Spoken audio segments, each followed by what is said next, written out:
Vivekam, a product-driven advisory firm, provides services through features like Snapshot, Spot, Portfolio Scanner, helping clients maximize their results and beat the market. Call our trusted advisors today.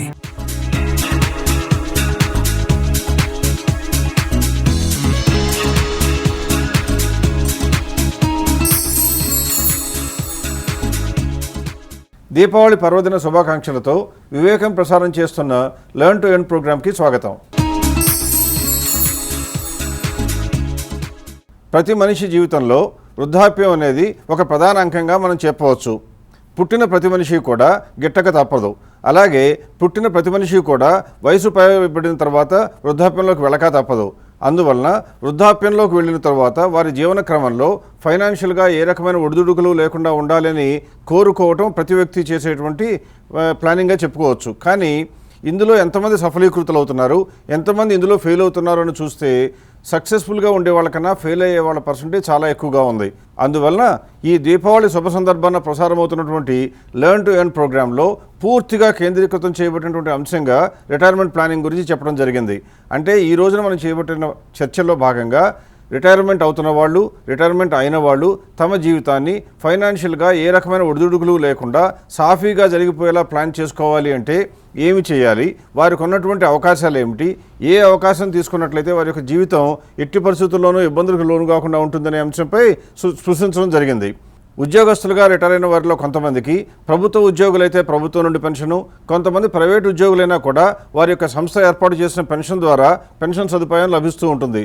అలా కాని వారు కొంతమంది ప్రైవేట్గా ఉన్నటువంటి employee provident fund కానివ్వండి, public provident fund కానివ్వండి, national pension scheme కానివ్వండి, ఇలా ప్రభుత్వం ఏర్పాటు చేసిన కొన్ని యొక్క ఆదాయ మార్గాలను ఎంచుకుని వారి యొక్క రిటైర్మెంట్ ప్లానింగ్ జాగ్రత్తగా చేసుకున్నామనే భ్రమలో ఉండి రిటైర్మెంట్కి పెన్షన్ పొందుతూ ఉంటారు. అయితే వీరందరూ గమనించవలసిన అంశం ఏంటంటే ఎప్పుడూ కూడా రిటైర్ అయ్యేటప్పుడు మనం ప్లాన్ చేసుకునే మొట్టమొదటి అంశంగా ఏం చెప్తామంటే ఈ రోజు నా యొక్క జీవితంలో ఉన్నటువంటి ఖర్చుల ప్రకారం నాకు నెలకు 30,000 50,000 రూపాయలు కావాలి అనుకుంటే ఆ 50,000 రూపాయలని నెక్స్ట్ 20 years కూడా ప్లాన్ చేసుకుంటాము అనుకుంటూ ఉంటారు. అంటే వారు గమనించవలసిన అంశం ఏంటంటే ఈ రోజున 50,000 రూపాయలు ఉన్న ఖర్చులు రాబోయే సంవత్సరాల్లో 50,000గా ఉండే అవకాశం ఏమాత్రం లేదు.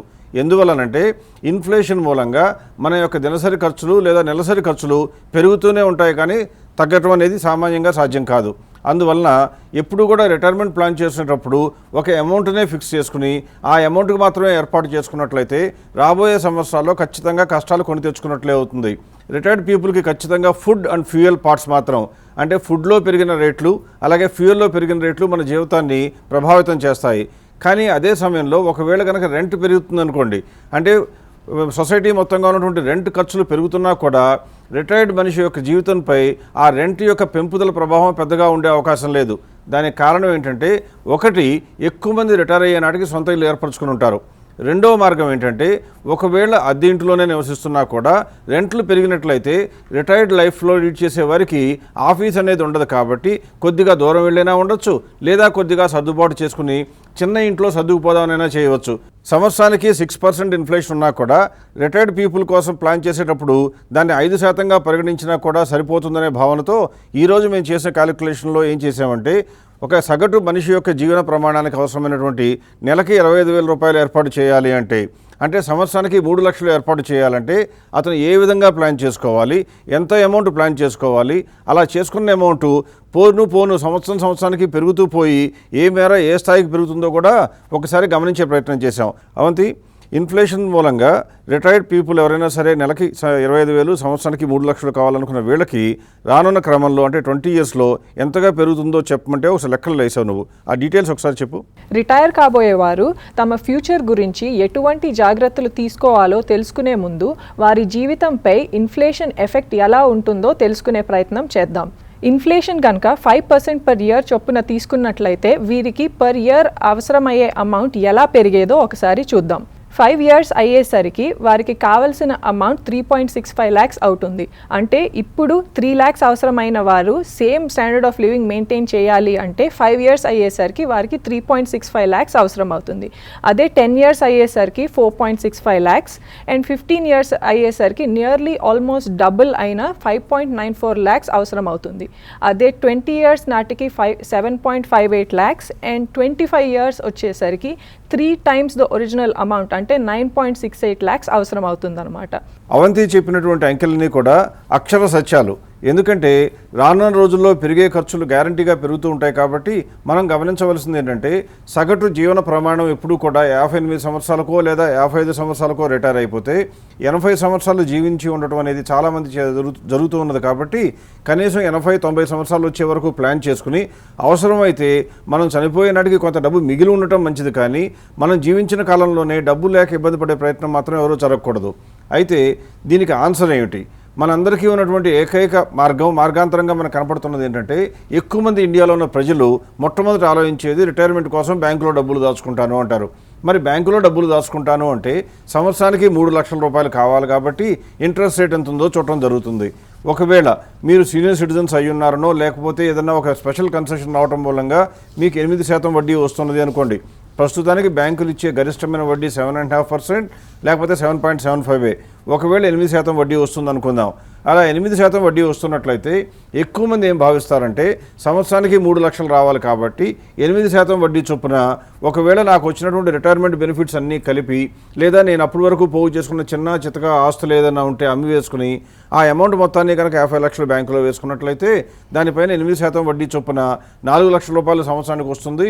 నా అవసరం 3 లక్షలే కాబట్టి జీవితం సాఫీగా సాగిపోతుందనే భ్రమలో ఉండి బ్రతుకుతూ ఉంటారు. అవంతి 50 లక్షలు కనుక దాచుకున్నట్లయితే సంవత్సరానికి 3 లక్షల రూపాయలు అవసరమైనటువంటి వ్యక్తి యొక్క జీవితం ఎలా ఉంటుందో నువ్వు వర్క్ చేసావు. దాని డీటెయిల్స్ ఒకసారి చెప్పు.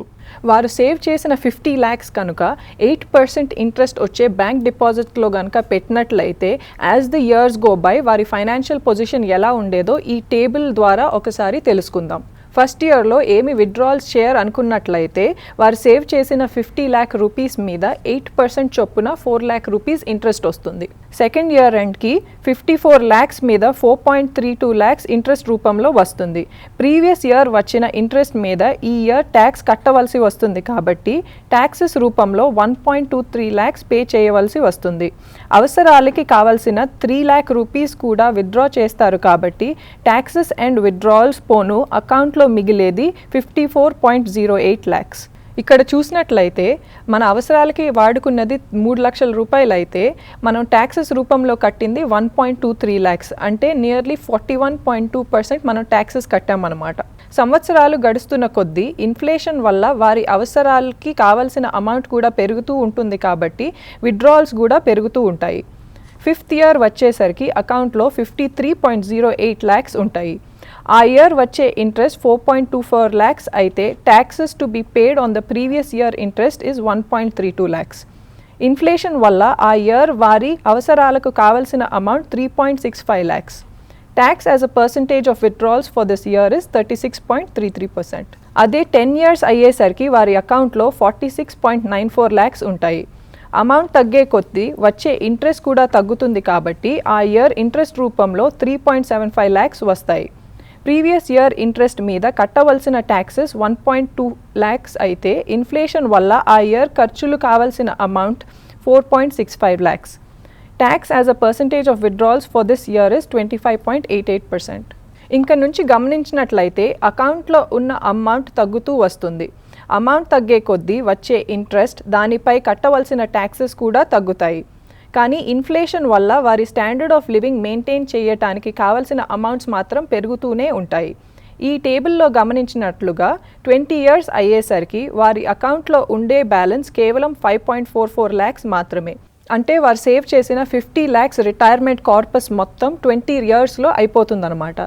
On an average retirement age కనుక మనం 58 years అనుకున్నట్లయితే 20 years అంటే వారికి 78 years వచ్చేసరికి వారు సేవ్ చేసిన రిటైర్మెంట్ కార్పస్ మొత్తం ఎగ్జాస్ట్ అయిపోతుంది.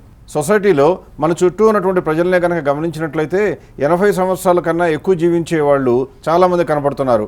మరి అటువంటప్పుడు 20 సంవత్సరాల కోసమే రిటైర్మెంట్ కోసం ప్లాన్ చేసి 75 సంవత్సరాల కన్నా ఎక్కువ కనుక జీవించి ఉన్నట్లయితే వారికి యొక్క చర్మాంకంలో వారికి ఆసరా ఇచ్చేది ఎవరు? వారికి సంబంధించినటువంటి మార్గాంతరాలు ఏమైనా ఉన్నాయా అని తెలుసుకోబోయే ముందు ఒక చిన్న బ్రేక్ తీసుకుందాం. Vivekam, a product-driven advisory firm, provides services through features like Snapshot, Spot, Portfolio Scanner, helping clients maximize their results and beat the market. Call our trusted advisors today. Learn to earn ప్రోగ్రామ్కి తిరిగి స్వాగతం. Retire అయిన వ్యక్తులకి, retire కాబోతున్న వ్యక్తులకి దాదాపుగా స్వర్గధామంగా చెప్పుకోగలిగినటువంటి ఏకైక అంశంగా మనం మ్యూచువల్ ఫండ్స్ను కూడా చెప్పుకోవచ్చు. ఎందుకంటే బ్యాంకుల్లో దాచుకున్నట్లయితే 50 లక్షల రూపాయలు దాచుకుంటే కూడా 20 సంవత్సరాలు కూడా మనకి అక్కడికి రాకుండా పోతున్నటువంటి బ్యాంకులను నమ్మే బదులు అదే సమయంలో ఒకవేళ మ్యూచువల్ ఫండ్స్ కనుక ఆశ్రయించినట్లయితే మనకి ఏదైనా మెరుగైన సదుపాయం ఉండేదేమో తెలుసుకోవడానికి ఒక ప్రయత్నం చేయటం అవసరం. ఎందుకంటే ఇటువంటి రిటైర్డ్ పీపుల్ కోసమే డిజైన్ చేయబడినటువంటి ఎంఐపి అనే ఒక మ్యూచువల్ ఫండ్ స్కీమ్స్ ఉంటాయి. అంటే మంత్లీ ఇన్కమ్ ప్లాన్స్ అంటారు. ఇలా మంత్లీ ఇన్కమ్ ప్లాన్స్ అనేటువంటి వాటిని కేవలం రిటైర్డ్ పీపుల్ కోసమే డిజైన్ చేయడం జరిగింది. ఇందులో ఏం చేస్తారంటే మన ప్రజల దగ్గర నుండి మొత్తం కలెక్ట్ చేసిన మొత్తంలో దాదాపుగా 70% వరకు ఓన్లీ డెట్ ఫండ్స్లో పెడతారు. అంటే ఓన్లీ ఫిక్స్డ్ ఇన్కమ్ ఇన్స్ట్రుమెంట్స్లో బ్యాంక్ డిపాజిట్స్ వంటి వాటిలోనే పెడుతూ ఉంటారు. మిగిలిన 10 to 30% మాత్రం ఎప్పుడూ కూడా ఈక్విటీస్లో ఇన్వెస్ట్ చేస్తూ ఉంటారు. దీని ద్వారా ఏం జరుగుతుందంటే ఈక్విటీస్లో బాగా పెరిగినప్పుడు స్టాక్ మార్కెట్ బాగున్నట్లయితే మెరుగైన సంపాదన, ఒకవేళ స్టాక్ మార్కెట్ బాగుండదేమో అని కనుక ఎక్స్పర్ట్స్కి తోచినట్లయితే 100% కూడా డెట్లోనే పెడుతూ ఉంటారు. అంటే ఎక్స్పర్ట్స్ యొక్క పర్యవేక్షణలో జరుగుతూ ఉంటుంది. కాబట్టి రాబడి మెరుగ్గా ఉండే అవకాశం ఉన్నప్పుడేమో ఈక్విటీస్లో కొంత పర్సంటేజీ, మిగిలినప్పుడేమో మొత్తం కూడా డెట్ మార్కెట్లో పెడతారు. కాబట్టి సేఫ్టీకి డోకా లేకుండా మనకి మెరుగైన సంపాదన వచ్చే అవకాశం ఉంటుంది. ఇక్కడ మేము ఏం చేసామంటే ఇటువంటి ఎంఐపి ప్లాన్స్లో కూడా 2 రకాలుగా ఉంటాయి. ఒకటి అగ్రెసివ్, అంటే చాలా ఆవేశపూరితంగా కొద్దిగా గొప్ప ఆశాజనకంగా ఉండే వాతావరణంలో ఇన్వెస్ట్ చేసేవాళ్ళు కొంతమంది అయితే, కొంతమంది కన్సర్వేటివ్ అంటే అత్యంత జాగ్రత్తగా ఇన్వెస్ట్ చేసేటువంటి ఎంఐపి ప్లాన్స్ కొన్ని ఉంటాయి. ఈ రెంటిని కూడా ఒకసారి పరిగణిద్దాం. ఎందుకంటే ఎంఐపిలో అగ్రెసివ్గా ఇన్వెస్ట్ చేసినట్లయితే రాబడి ఎక్కువ ఉంటుంది.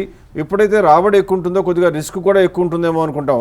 కాబట్టి సగటు జీవన ప్రమాణం రిటైర్మెంట్ తర్వాత 20 నుంచి 40 సంవత్సరాలు ఉంటుంది అనుకుంటున్నాం. కాబట్టి అటువంటి వారి కోసం ఒకసారి అగ్రెసివ్గా ప్లాన్ చేసే ఎంఐపీస్లో ఎంత రిటర్న్స్ వచ్చాయి, అలాగే కన్సర్వేటివ్గా లేదా జాగ్రత్తగా చేసే వాళ్ళకి ఆ మ్యూచువల్ ఫండ్స్లో ఎంత రిటర్న్స్ వచ్చాయో కూడా తెలుసుకునే ప్రయత్నం చేద్దాం. అవంతి ఎంఐపి ప్లాన్స్లో అగ్రెసివ్ ప్లాన్స్, కన్సర్వేటివ్ ప్లాన్స్ మీద స్టాటిస్టిక్స్ తీసుకున్నావు. ఎంత రిటర్న్స్ వచ్చాయో ఒకసారి చెప్పు. ఇప్పుడు ఎంఐపి అగ్రెసివ్ ఫండ్స్ని కనుక చూసినట్లయితే Birla sun life MIP wealth 25 fund ఏమో 14% రిటర్న్ ఇచ్చింది. అదే ఐసిఐసిఐ ప్రుడెన్షియల్ ఎంఐపి 25 ఫండ్ 12.2% ఇచ్చింది. అదే అన్నిటికన్నా అంటే ఈ టాప్ 10 ఫండ్స్లో లాస్ట్లో ఉన్న DSP BlackRock MIP fund ఏమో 11.5% రిటర్న్ ఇచ్చినప్పుడు HSBC MIP savings plan fund కూడా 11.3% ఇచ్చింది. అంటే ఎంఐపి అగ్రెసివ్ ఫండ్స్లో 11 to 14% సంపాదించడం చాలా తేలిక. ఇప్పుడు కన్జర్వేటివ్ ప్లాన్స్ ఒకసారి చూద్దాము. ఎస్బీఐ మ్యాగ్నమ్ ఎంఐపి ఫండ్ 11.6% ఇచ్చినప్పుడు SBI Magnum MIP floater fund ఏమో 11.4% ఇచ్చింది. ఈ టాప్ 10 ర్యాంకింగ్స్లో 9th ర్యాంక్లో ఉన్న Tata regular savings equity fund ఏమో 9.1% ఇచ్చినప్పుడు ICICI Prudential regular income fund ఏమో 9% రిటర్న్ ఇచ్చింది. ఇక్కడ చూసినట్లయితే కన్జర్వేటివ్ ఫండ్స్లో కూడా 9% to 11% రిటర్న్స్ సంపాదించడం చాలా తేలిక. దీన్ని బట్టి మనకు అర్థమైంది ఏంటంటే రిటైర్మెంట్ కోసం బ్యాంకులను నమ్మే బదులు మ్యూచువల్ ఫండ్స్నే కనుక నమ్ముకున్నట్లయితే 2-3% అదనంగా సంపాదించడం పెద్ద కష్టమైన విషయం కాదు. ఎందువల్లనంటే రిటైర్మెంట్ అయిన వెంటనే అగ్రెసివ్ ప్లాన్స్లో ఇన్వెస్ట్ చేసి వయసు పెరుగుతున్న కొద్దికి కన్సర్వేటివ్ ప్లాన్స్లోకి మారినా కూడా యావరేజ్గా మనకి 10-11% రావడం చాలా ఈజీగా జరిగిపోతుంది. ఇప్పుడు ఒకసారి ఈ యొక్క మ్యూచువల్ ఫండ్స్లో ఇన్వెస్ట్మెంట్ చేస్తే ఎలా ఉంటుందో, ఎలా లెక్క ఇస్తారో కూడా ఒకసారి తెలుసుకునే ప్రయత్నం చేద్దాం. మ్యూచువల్ ఫండ్స్లో 50 లక్షల రూపాయలు ఇన్వెస్ట్ చేసినట్లయితే సగటున ఒక్కొక్క యూనిట్ విలువ 1000 రూపాయలుగా నిర్ధారించినప్పుడు వెంటనే అతనికి 5000 యూనిట్లను అలాట్ చేయడం జరుగుతుంది.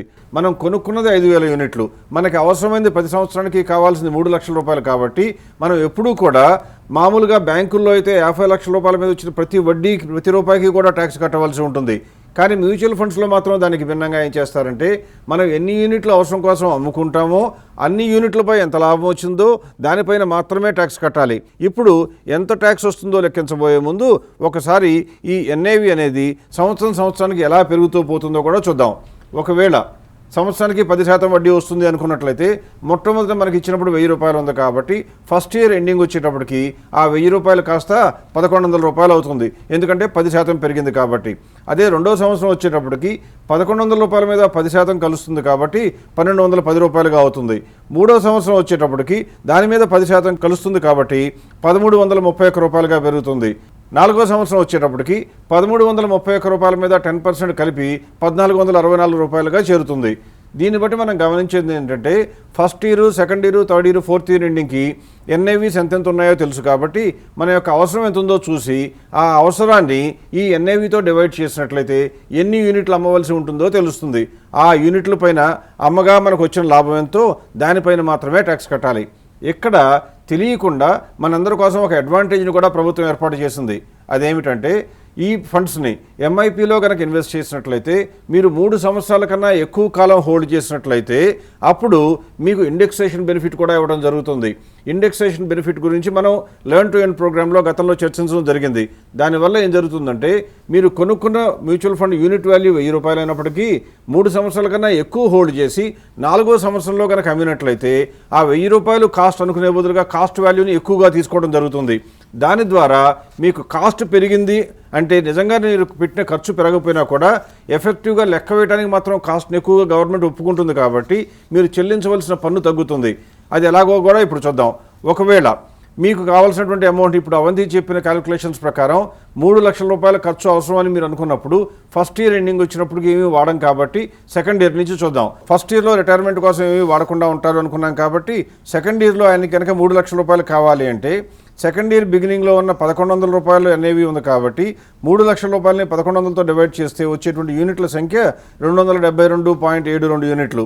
అంటే అతనికి ఆ రోజున 272.72 యూనిట్లు అమ్మినట్లయితే 3 లక్షల రూపాయలు జమకూరుతుంది. కానీ దాని యొక్క వచ్చిన లాభం ఎంత అని చూసినప్పుడు 272.72 యూనిట్లని 1000 రూపాయలు పెట్టి మల్టిప్లై చేస్తే 2,72,720 రూపాయలు అతని యొక్క కాస్ట్. కానీ అతనికి అమ్మగా వచ్చిన వాల్యూ ఎంత? 3 లక్షల రూపాయలు. దేర్ఫోర్ అతనికి వచ్చిన లాభం ఎంత అని చూసినప్పుడు 27,280 రూపాయలుగా తెలుతుంది. ఒకవేళ కనుక ఇతరత్రా అతనికి ఆదాయాల నుండి 30% ట్యాక్స్ పడింది అనుకున్నప్పుడు కూడా దానిపైన ట్యాక్స్ ఎంత ఉంటుంది అని చూస్తే 8,427 రూపాయలుగా ఉంటుంది. అతనికి వాడుకున్నటువంటి 3 లక్షల రూపాయలకు కాను అతను కట్టిన ట్యాక్స్ కేవలం 8,400 రూపాయలు. అంటే కేవలం 2.8% మాత్రమే ట్యాక్స్ కాక చెల్లించడం జరిగింది. మూడో సంవత్సరంలో అతనికి 3,30,000 రూపాయలు అవసరం అవుతుంది కాబట్టి అతను అమ్మవలసిన యూనిట్ల సంఖ్య ఆ సంవత్సరానికి ఉన్నటువంటి నెట్ అసెట్స్ వాల్యూ అయిన 1331తో డివైడ్ చేసినప్పుడు 248.5 యూనిట్లుగా ఉంటుంది. దానిపైన వచ్చిన లాభంపై అతను చెల్లించవలసిన పన్ను 25,416 రూపాయలు. అంటే దాదాపుగా 7.68% పన్నుగా చెల్లిస్తాడనమాట. మనం 4వ సంవత్సరం కన్సిడరేషన్ చేయబోయే ముందు ఒక్కసారి ఈ సంవత్సరానికి కూడా ఇండెక్సేషన్ బెనిఫిట్ వల్ల మన యొక్క కాస్ట్ ఏ రకంగా పెరుగుతూ ఉంటుందో చూద్దాం. అయితే ప్రతి ఒక్కరూ జాగ్రత్తగా గమనించవలసిన అంశం ఏంటంటే ఇండెక్సేషన్ పెరిగినటువంటి ప్రక్రియ 3 సంవత్సరాల కన్నా ఎక్కువ కాలం హోల్డ్ చేసిన వాళ్ళకి మాత్రమే వర్తిస్తుంది కాబట్టి ఫస్ట్, సెకండ్, థర్డ్ ఇయర్లో అమ్మిన దానికి మాత్రం అది వర్తించదు. అందువల్ల లాభం లెక్కేయడానికి కేవలం 1000 రూపాయలనే ప్రామాణికంగా తీసుకోవడం జరిగింది. కానీ ఫోర్త్ ఇయర్లో మాత్రం అలా ఉండదు అని గమనించాలి. ఇప్పుడు ఒకసారి ఇండెక్సేషన్ బెనిఫిట్ ఎలా ఉంటుందో చూద్దాం. యావరేజ్న ఇన్ఫ్లేషన్ 6%గా ఉంటుంది అనుకున్నట్లయితే 1000 రూపాయలతో యూనిట్ మనకు అసైన్ చేసినప్పుడు దాని యొక్క కాస్ట్ మొట్టమొదట్లో మొదలుపెట్టినప్పుడు 1000 రూపాయలుగానే ఉంటుంది.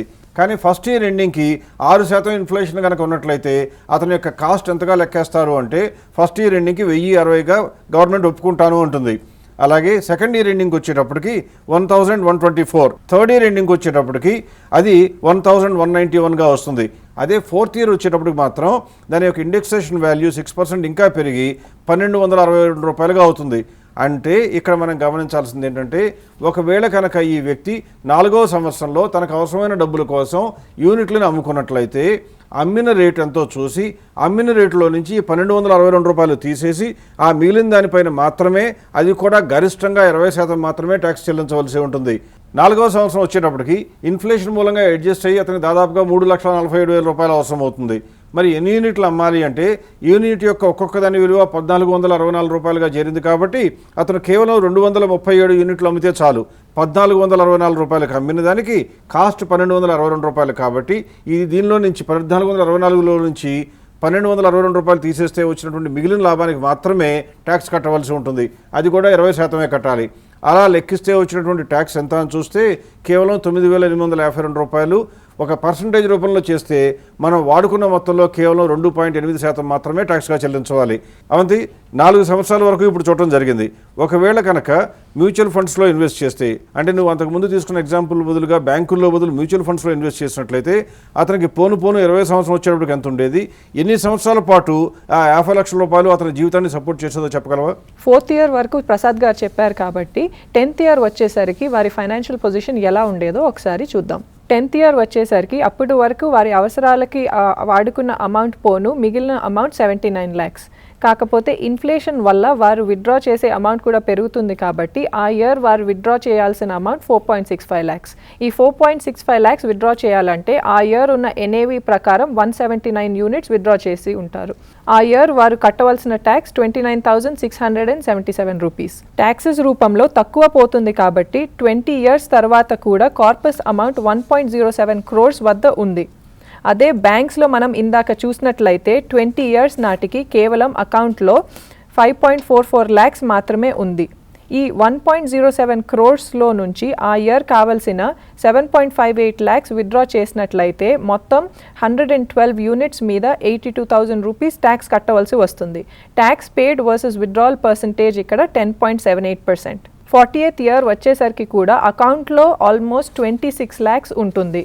అంటే యావరేజ్గా రిటైర్మెంట్ ఏజ్ కనుక మనం 58 years అనుకున్నట్లయితే వారికి 98 years వచ్చేసరికి కూడా ఫైనాన్షియల్గా ఇండిపెండెంట్గా ఎవరి మీద డిపెండ్ అవ్వకుండా హ్యాపీగా సేఫ్గా వారు లైఫ్ జీవించవచ్చు అన్నమాట.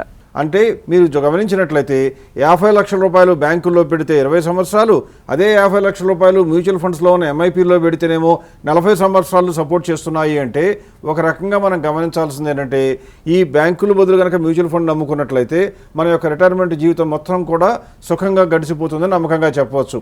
ఒకవేళ మేము చెప్పిన అంకెల్లో కానీ చెప్పేటువంటి వివరణలో కానీ మీరు పూర్తిగా సంతృప్తి చెందకపోయినా, ఒకవేళ మీకు ఏదైనా డౌట్స్ ఉన్నా కూడా నిరభ్యంతరంగా మాకు ఉత్తరాలు రాయండి, లేదా ఫోన్ చేయండి, లేదా మా ఆఫీస్కి విజిట్ చేసినట్లయితే మీ ప్రతి ఒక్కరికి కూడా వ్యక్తిగతంగా సరైన వివరణ ఇచ్చి రిటైర్మెంట్ జీవితం సుఖవంతంగా చేసుకోవాలి అంటే మ్యూచువల్ ఫండ్స్ మీ జీవితానికి ఎలా దోహదం చేస్తాయో చెప్పే ప్రయత్నం చేస్తాం.